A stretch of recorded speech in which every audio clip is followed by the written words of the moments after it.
오늘은 요한복음 15장 1절에서 16절의 말씀을 가지고 포도나무에 붙은 가지와 같은 주제로 은혜를 나누고자 합니다. 예수님의 3년 반 동안의 공생의 기간을 생각하면, 그리고 40일간의 사순절 과정을 지나면서 덧없는 시간의 허무함을 다시 한번 깨닫게 됩니다. 어떤 범죄자처럼 바로 사형 선고를 받아놓은 것도 아니고, 어떤 질병으로 인해서 살 수 있는 기간이 정해진 것도 아니고, 그런데 주님은 3년 반 동안의 공생의 기간을 마무리하는 단계에서 사순절의 과정을 앞두고 바로 생명의 카운트다운에 들어가시면서 과연 그 마음이 어떠셨을까요? 사람이 살아가면서 가장 무섭고 두려운 것은 죽음과의 대면일 것입니다. 그 맞이하는 대면의 순간이 다양하겠지만 그 누구도 그 마지막 순간을 초연하게 맞이하기는 힘들 것입니다.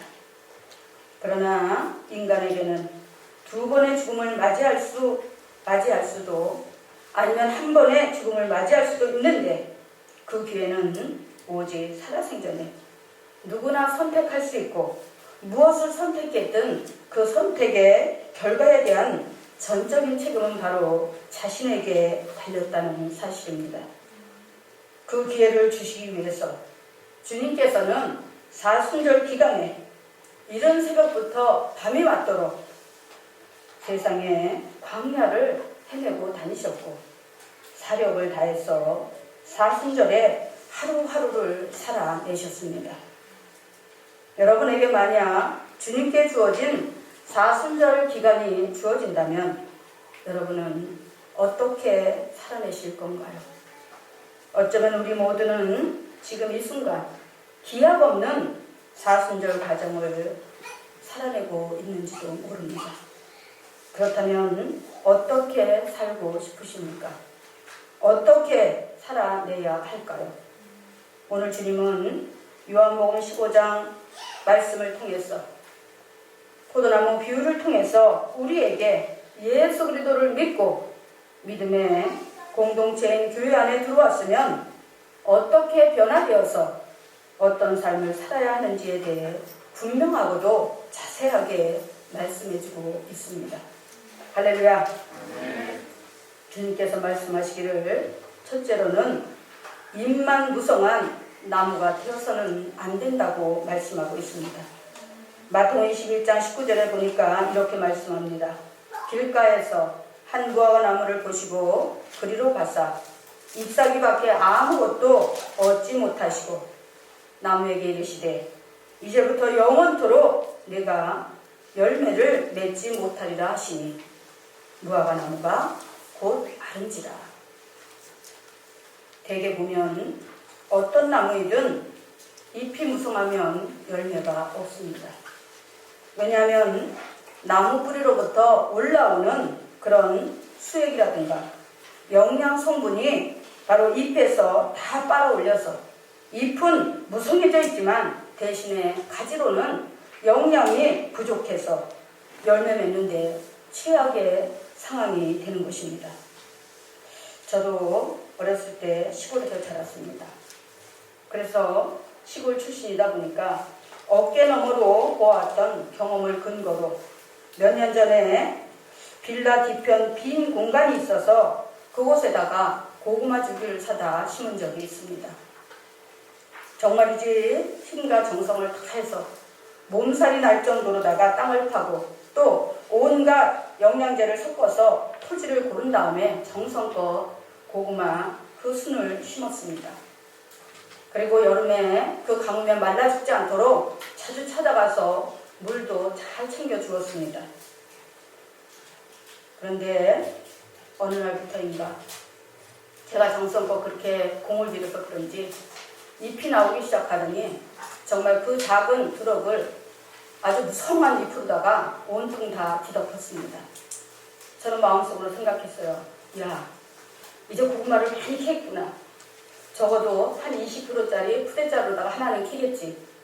그렇게 기대를 하고 이제 고구마를 추수할 때가 되어서 그 종이포대 큰 걸 하나 들고 호미를 들고 그리고 고구마를 캐러 갔습니다. 그 이제 옆에 있는 사람들을 데리고 가서 많이 캐면 나눠줄 테니까 같이 가서 캐자고. 그리고 갔는데 가서 그 고구마 순을 다 걷어내고 고구마를 캐는데 단 한 개도 안 나왔다는 사실입니다. 저는 그 순간에 정말 실망을 하고 또 실망을 했어요. 그리고 그 밭도 괘씸하고 고구마도 괘씸하고 어떻게 내가 이렇게 정성을 들여서 그렇게 온갖 정성 들여서 갖고 왔는데 어떻게 단 하나도 나오지 않을 수가 있을까? 세상에 이게 웬일인가? 저는 그 순간에 예수님의 왜 입만 무성한 무화과 나무를 저주하셨는지 주님의 그 심정을 이해할 수가 있었던 것입니다. 오늘 포도나무 비유를 통해서 말씀하시기를 포도나무는 예수님이고 그 포도나무에 붙은 가지는 성도이고 포도나무를 가꾸는 주인은 바로 하나님 아버지라고 말씀하고 있습니다. 하나님께서는 예수 그리스도를 믿는 모든 성도들이 바로 입만 무성한 실속 없는 빈 껍데기 같은 성도들이 아니라 튼실한 열매를 맺고 그리고 그 열매를 통해서 농부이신 하나님을 기쁘게 하고 또 그 열매를 통해서 예수 그리스도의 영광을 드러내기를 간절히 원하신다는 것입니다. 그래서 계속해서 예수 그리스도를 통해 하나님은 생기를 공급하시고 계신 것입니다. 그런데 그의 끊임없는 관심과 사랑에도 성도들이 열매를 맺지 못하고 입만 무성한 채 하나님의 기대를 저버리는 것은 무엇 때문일까요? 바로 때를 분별하지 못하기 때문입니다. 고린도후서 6장 2절에 보면 이렇게 말씀합니다. 가라사대 내가 은혜 베풀 때에 너를 듣고 구원의 날에 너를 도왔다 하셨으니 보라 지금은 은혜 받을 만한 때요 보라 지금은 구원의 날이로다 이렇게 하신 같이 지금 보편적인 때로는 마지막 말세 지말이고 개인적인 때로는 바로 한 달의 일도 장담할 수 없는 아주 긴박한 때라는 사실입니다. 그런데 수많은 성도들이 이 때를 분별하지 못하고 좀 더 자자, 좀 더 졸자 하면서 나태한 영적 잠에 빠져있고 세상적인 일, 눈에 보이는 것들만 추구하며 시간을, 기회를 참여하고 있다는 사실입니다. 사랑하는 성도 여러분, 이 시간 다시 한번 여러분의 신앙의 나무를 살펴보시기 바랍니다. 열매 없는 그런 나무처럼 가지만 무성하지는 않는지 또 과연 내가 주님 앞에 서는 그날에 참으로 당당하게 설레는 마음으로 주님 앞에 내 신앙의 나무에서 맺은 그 열매를 보여드릴 수 있는지 다시 한번 여러분의 신앙의 나무를 점검해 보시기 바랍니다. 그 다음에 두 번째는 가지는 좋은 열매를 많이 맺어야 합니다. 요한복음 15장 1절에서 2절에 보면 이렇게 말씀합니다. 내가 참 포도나무여 내 아버지는 그 농부라. 물은 내게 있어 가시를 맺지 아니하는 자는 아버지께서 이를 제해버리시고 무릇 가시를 많이 맺는 가지는 더 가시를 맺게 하려 이를 깨끗게 하시느니라. 열매는 그 나무의 정체성을 말해줍니다. 그러므로 포도나무엔 반드시 포도 열매가 맺혀야 하고 무화과 나무에서는 배나 사과가 열리는 것이 아니라 반드시 무화과 열매가 맺어야 하는 것입니다. 마찬가지로 하나님의 자녀라면 진정 예수 그리스도를 따라 거룩하고 참된 길을 가는 크리스찬이라면 반드시 그 삶의 자리에 믿음의 열매 또 거룩한 의의 열매 영혼을 살리는 바로 생명의 열매가 가득가득 맺어야 하는 것입니다. 마태복음 7장 16절에서 19절에도 보면 그렇게 말씀합니다. 그의 열매로 그들을 알지니 가시나무에서 포도를 또는 엉겅퀴에서 무화과를 따겠느냐. 이와 같이 좋은 나무마다 아름다운 열매를 맺고 못된 열매가 나쁜 열매를 맺나니 아름다운 열매를 맺지 아니하는 나무마다 찢겨 불에 던지우느니라. 할렐루야. 마태복음 3장에 보면 예수님의 첫 경을 예비할 자로 예수님보다 6개월 먼저 이 땅에 온 세례 요한은 광야에서 예수 그리스도가 누구인지 왜 오셨는지 외치고 전파하는데 주 메시지는 바로 회개하라 천국이 가까이 왔다 였습니다. 왜 그렇게 말했는가 하면 세례 요한이 요단강에서 자신에게 나오는 자들에게 세례를 베풀자.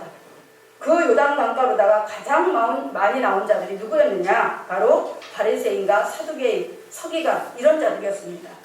그들은 하나님을 믿는 성도로서의 신실한 믿음에 내실을 기하는 자들이 아니었다는 것입니다.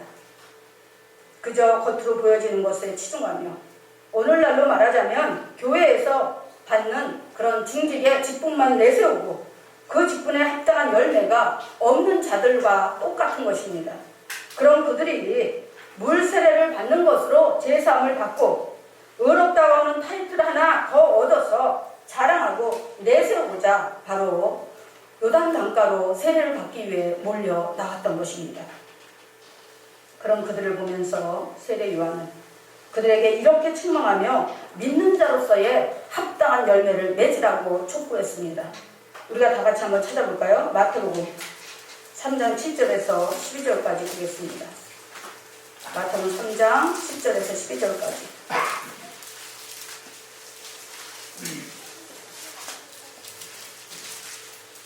마태복음 3장 7절에서 12절까지 시작.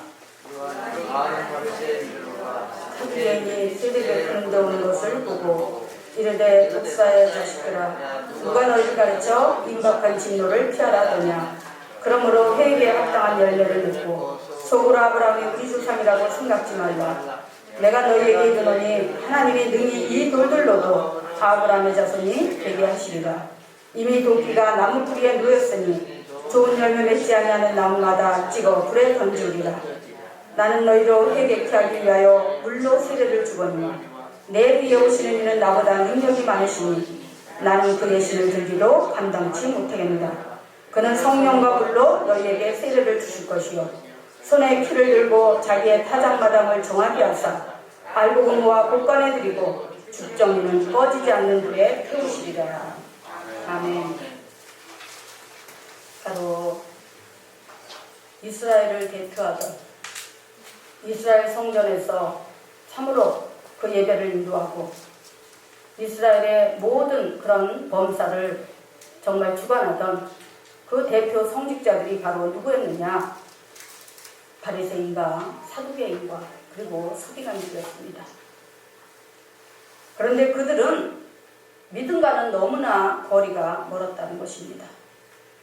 믿음의 리더들이면 믿음이 있는 자답게 하나님께 선택받은 선민 백성이라면 하나님의 영광을 드러내고 하나님의 자녀로서 부끄럽지 않게 그런 삶을 살았어야 되는데 그들은 그렇게 하지 않았다는 것입니다. 구제하고 선교하라고 하면 정말 그들은 그때 당시 경제적으로도 아주 부유층에 속했는데 그러면 그래도 좀 넉넉한 돈을 사회에 기부해서 어렵고 가난한 사람들을 도와줘야 되는 것이 마땅하지 않겠습니까? 그런데 그들은 그렇게 하지 않았어요. 응? 긴 막대기에다가 깡통 하나 매달아서 그것을 어깨에 짊어지고 사람들 많이 다니는 사거리로 나가서 이제 사람들에게 거기에 있는 돈을 가져가라고 그러면서 다닙니다. 그러면 아무래도 어려운 사람들이니까 그렇게 해서라도 보지 않은 것을 좀 도움을 받기 위해서 손을 집어넣어서 동전을 움켜쥐는 거예요. 그러면 많이 가져가고 싶겠어요? 조금 가져가고 싶겠어요? 많이 가져가고 싶은 거예요. 왜? 힘들고 어려우니까. 또 누가 언제 그런 구제의 기회를 줄지 모르니까. 그래서 그들은 바로 손을 거기다 집어넣어가지고 많이 움켜쥐는데 움켜쥐다 보면 이 손가락 품 사이로다가 동전이 빠져나가는 거예요. 그러면 쨍그랑 쨍그랑 소리가 납니다. 그러면 속으로다가 이 바리새인들은 내가 한 사람 도왔구나. 내가 두 사람 도왔구나.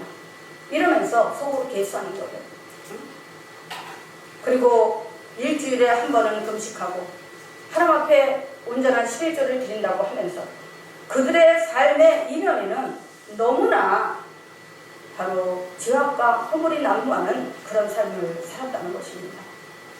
가난한 사람들 무시하고 병든 자들도 외면하고 그러면서 거룩거룩을 외치면서 그렇게 형식적인 신앙만 가지고 살았다는 것입니다. 그런데 그들이 바로 세례 요한이 요단강에서 세례를 줄 때에 그리로 몰려온 거예요. 그렇게 거룩하고 그렇게 깨끗하고 그렇게 믿음으로 살았다면 그들이 굳이 와서 그 요단강에서 세례를 받을 필요가 없잖아요. 세례받는 이유가 뭡니까? 바로 세례를 받음으로 내 몸을 물속에 수장시킴으로 내 모든 구습적인 삶, 세상의 모든 잘못된 삶들을 같이 장사 지내고 새롭게 태어난다는 의미에서 바로 우리가 물세례를 받는 것입니다. 그런데 그들은 그런 의미에서 물세례를 받는 것이 아니라 여기서 물세례를 받고 나면 지혜 용서함을 받고 의롭게 되었다고 하니까 내가 의롭게 되었다는 그 타이틀 하나 내가 더 가져야 되겠다. 응? 없는 것보다는 낫겠지. 이런 마음으로다가 그 요단강으로 몰려왔던 것입니다. 그러자 그런 그들을 보면서 세례 요한은 분개합니다. 응? 이 독사의 자식들아, 누가 너희에게 이 말 임박한 진노를 펴라고 하더냐. 응? 너희가 속으로 아브라함의 자손이라고 생각하지 말아라. 응? 하나님은 능히 이 거리에 널려있는 이 돌들을 가지고도 아브라함의 후손을 만들 수 있다. 응? 그래서 이미 나무 뿌리에 도끼가 놓였다는 거예요. 그러니까 하나님 그걸 찍어서 내버린다는 거예요. 응? 그래서 뭐라 그래요? 너희가 회개에 합당한 열매를 맺고, 바로 물세례는 회개를 상징하는 것인데 회개에 합당한 열매를 맺고 그리고 하나님의 자녀답게 살라고 그렇게 책망하며 바로 회개를 촉구했던 것입니다. 열매로 나무의 정체성을 알 수 있듯이 성도들도 마찬가지입니다. 하나님을 믿는 성도라면 하나님의 자녀다운 의롭고 거룩한 열매, 믿음으로 행하고 맺은 사랑과 희락과 화평과 오래 참음과 자비와 양성과 충성과 온유와 절제의 그런 아름다운 열매가 가득 맺혀야 한다는 것입니다. 사랑하는 성도 여러분, 여러분의 인생의 나무에는 지금 어떤 열매가 맺히고 있습니까? 바리새인이나 사두개인들처럼 보여지는 겉모습만 누렇고 거룩하지 삶의 뒷자리에는 온갖 세상의 더러운 것들로 취하게 나쁜 열매들만 가득하지는 않으신지요. 부끄럽지 않게 하나님께 온전히 오픈할 수 있는 여러분의 인생의 나무에 참으로 신실하고 튼실한 아름다운 열매가 가득하기를 주의 이름으로 축원합니다. 이제 세 번째로 참 포도나무이신 예수 그리스도께 붙어있을 때 우리는 열매를 맺을 수 있습니다. 요한복음 15장 5절에 보니까 이렇게 말씀합니다. 나는 포도나무요 너희는 가지니 저가 내 안에 내가 저 안에 있으면 이 사람은 과실을 많이 맺나니 나를 떠나서는 너희가 아무것도 할 수 없습니다. 산과 들에 있는 나무들, 특히 유실수들을 보면은 튼튼한 나무 몸통에서 열매를 맺는 것이 아니라 연약하고 가녀린 가지에서 열매를 맺는 것을 볼 수 있습니다. 비록 겉으로 볼 때는 가녀리게 보여도 튼튼한 나무에 그 몸통에 꼭 붙어 있기만 하면 얼마든지 열매를 맺을 수가 있는데, 왜냐하면 그 튼튼한 나무의 수액과 영양분이 그대로 다 가지로 공급되기 때문입니다. 그래서 그 튼튼한 나무의 가지로서 꼭 붙어 있기만 하면은 얼마든지 많은 열매를 맺을 수가 있는 것입니다. 마찬가지로 예수 그리스도는 우리 모든 믿는 자들에게 있어서 튼튼한 참 포도나무의 몸통이라고 말씀하고 있습니다. 그 포도나무에 가지로 붙어 있기만 하면 우리가 아무리 연약하고 부족해도 예수 그리스도로 말미암아 공급되는 능력과 지혜와 생기로 얼마든지 많은 아름다운 열매를 맺을 수가 있는 것입니다. 그런데 문제는 참 포도나무이신 예수 그리스도께 가지로서 꼭 붙어 있어야 되는데 붙어 있지 않고 따로 떨어져 있다는 것입니다. 그렇게 하면 나무에서 떨어진 가지가 시간이 가면 수분이 마르고 공급이 끊겨서 마른 나뭇가지가 되어서 결국은 말라 죽게 되는 것처럼 성도들도 마찬가지입니다. 성도로서 이 세상에서 승리하고 성공하면서 튼튼하고 건강하게 열매 있는 삶을 살려면 무엇보다도 예수 그리스도께 사나 죽으나 꼭 붙어 있어야 하는 것입니다. 할렐루야. 그렇다면 어떻게 할 때 떨어지지 않고 꼭 붙어 있을 수가 있을까요? 요한복음 15장 10절에서는 그렇게 말씀합니다.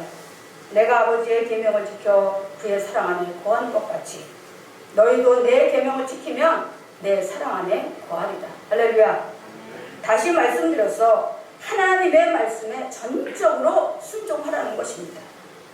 예수 그리스도께서는 하나님의 말씀의 약속대로 이 땅에 유교옥을 입고 오셔서 인자로서의 삶을 철저히 사시다가 바로 우리의 죄 때문에 우리의 허물 때문에 저 십자가에 못 박혀서 돌아가셨습니다. 그래서 이사야 53장 5절에서는 그렇게 말씀합니다. 그가 찔림은 우리의 허물을 인하며 그가 상함은 우리의 죄악을 인합니다. 그가 징계를 받음으로 우리가 평화를 누리고 그가 채찍에 맞음으로 우리가 나음을 입었도다. 할렐루야.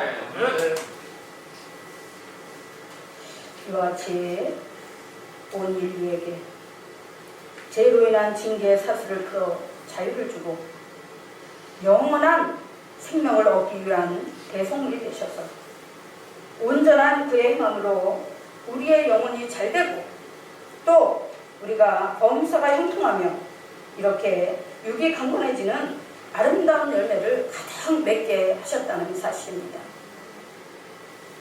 그리고 요한복음 15장 16절에서는 그렇게 말씀합니다. 너희가 나를 택한 것이 아니요 내가 너희를 택하여 세웠나니 이는 너희로 가서 열매를 맺게 하고 그 열매가 항상 있게 하여 내 이름으로 아버지께 무엇을 구하든지 다 얻게 하려 합니다. 할렐루야. 하나님의 말씀에 대한 여러분의 온전한 순종으로 말미암아 아름다운 열매를 많이 맺게 되고 그것이 바로 포도나무이신 예수 그리스도 안에 가지로서 붙어 있을 수 있는 그런 은혜요 축복인 것입니다. 할렐루야. 특히 성도들은 말과 행실이 일치해야 합니다. 예수님 시대의 바리새인과 사두개인들은 말과 행동이 달랐습니다. 전도하라고 하니까 하루 종일 돌아다녀서 한 영혼을 전도하면 그 사람을 잘 양육하고 가르쳐서 또 자기 자신이 그 사람에게 믿음의 롤 모델이 되어서 자기를 본받고 믿음 안에 바로 설 수 있는 그런 장성한 분량이 이르기까지 신실한 성도로 세우는 것이 아니라 일단 전도만 해놓고 그 사람들 보는데 본이 되지 않고 나쁜 짓은 도맡아 하고 온갖 악한 일을 하니까 그 새신자가 와서 자기를 전도한 사람의 행실을 보고 아 나도 저렇게 해도 되는구나. 응?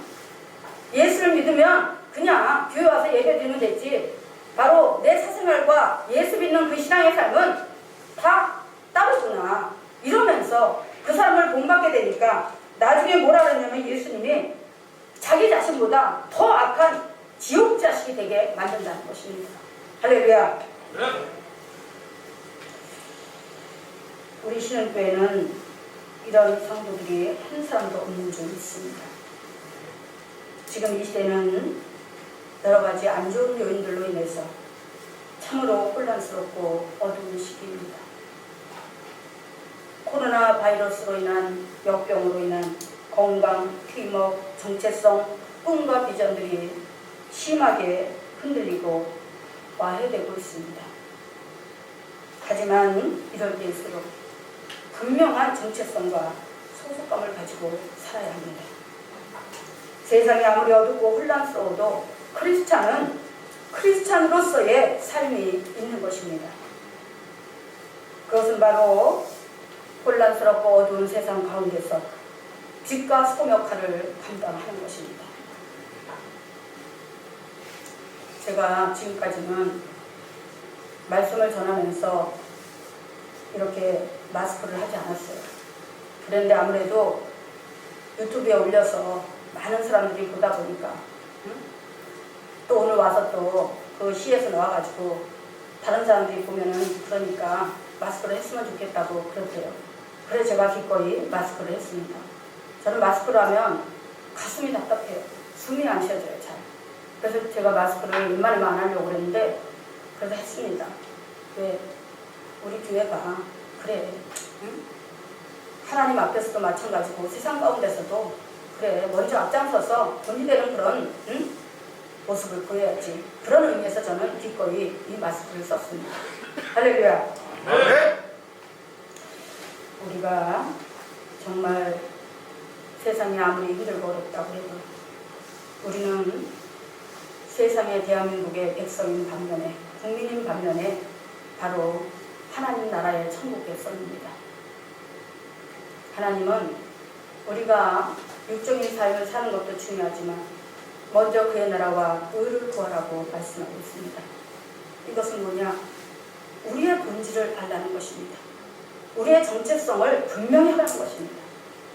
우리는 세상 마귀가 다스리는 세상 나라의 사단 마귀의 자녀가 아니라 거룩하고 전지전능하신 바로 만왕의 왕이요 만주의 주가 되시는 하나님의 거룩한 백성이라는 것입니다. 할렐루야. 그러면 우리가 세상을 바라보는 것이 아니라 소망을 갖고 천국을 바라보며 살아가야 하는 것입니다. 그리고 세상에서도 아무리 힘들고 어려워도 될 대로 되라는 식으로다가 아무렇게나 사는 것이 아니라 말과 행실이 일치되어서 본이 되고 덕이 되는 그런 아름다운 삶을 살아내야 한다는 것입니다. 난세에 영웅이 난다고 세례요한도 정책이요 신책이요 환단기인 로마 강정기 때 태어나서 바로 강야에 외치는 자로 와서 하나님의 지엄하신 말씀을 전하고 메시아요 구세주로 오시는 예수님의 첩경을 예비하였습니다. 예수님 역시도 가장 환난 시대에 오셔서 당신이 누구인지조차 제대로 알리지 못하시고 이단으로 몰려 로마 정부와 그의 소속된 자들에 의해서 가진 고난을 다 당하셨지만 마침내 십자가의 대속물이 되심으로 난세를 밝히고 바로잡는 역사의 주권자요 또 왕이요 구세주가 되셨습니다. 할렐루야. 사랑하는 성도 여러분, 지금이 바로 더 적극적으로 복음의 열정을 가지고 전도해야 할 때이고 그리고 구원을 선포해야 될 때입니다. 올해는 더도 말고 성도 한 사람이 한 명 더 전도하시기 바랍니다. 할렐루야. 우리 옆인 분에게 이렇게 선포합시다. 한 명 더 전도합시다. 시작. 한 명 더 전도합시다. 한 명 더 전도하시기 바랍니다. 하나님 앞에 하나의 미랄이 썩어지면 많은 열매를 맺는다고 했어요. 응? 여러분이 영혼 한 명을 전도해서 하나님 앞에 바로 세우면 그 사람이 또 나가서 전도를 하고 그 사람이 전도한 사람이 또 전도를 하고 할렐루야. 그래서 기하급수적으로 하나님의 거룩한 백성들이 이 땅에 편만하게 되는 것입니다. 여러 사람 전도할 생각하지 말고 한 명 더, 응? 한 명만 더가 아니라 한 명 더, 할렐루야, 한 명 더 전도한다는 생각을 가지고 여러분이 바로 영혼 구원과 전도하는 일에 복음을 전파하는 일에 도전하시기 바랍니다. 네. 지금 세상이 아무리 힘들고 어려워도 농부이신 하나님이 살아계시고 포도나무이신 예수님이 계시고 또 도와주시는 보혜사로 오신 성령님이 계시는 한 우리는 절대로 넘어지지 않고 말씀 안에 꼭 붙어있기만 하면 튼실한 열매를 많이 맺을 수가 있는 것입니다. 또한 성령님은 우리를 하나님의 자녀로 조금도 부족함이 없게 하시려고 우리 가운데서 늘 우리와 동행하시며 우리의 일거수일투족을 인도하시고 우리의 심령을 감찰하시면서 우리를 도와주기 위해서 불철주야 애쓰고 계십니다. 그래서 우리로 하여금 어떤 열매를 맺게 하느냐, 바로 다 같이 한번 해볼까요? 성령의 9가지 열매 시작. 사랑과 희락과 화평과 오래 참음과 자비와 양성과 충성. 할렐루야.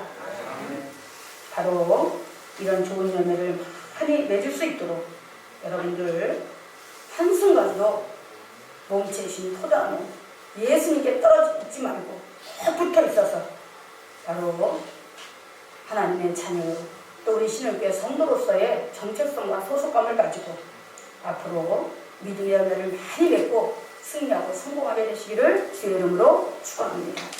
기도하겠습니다.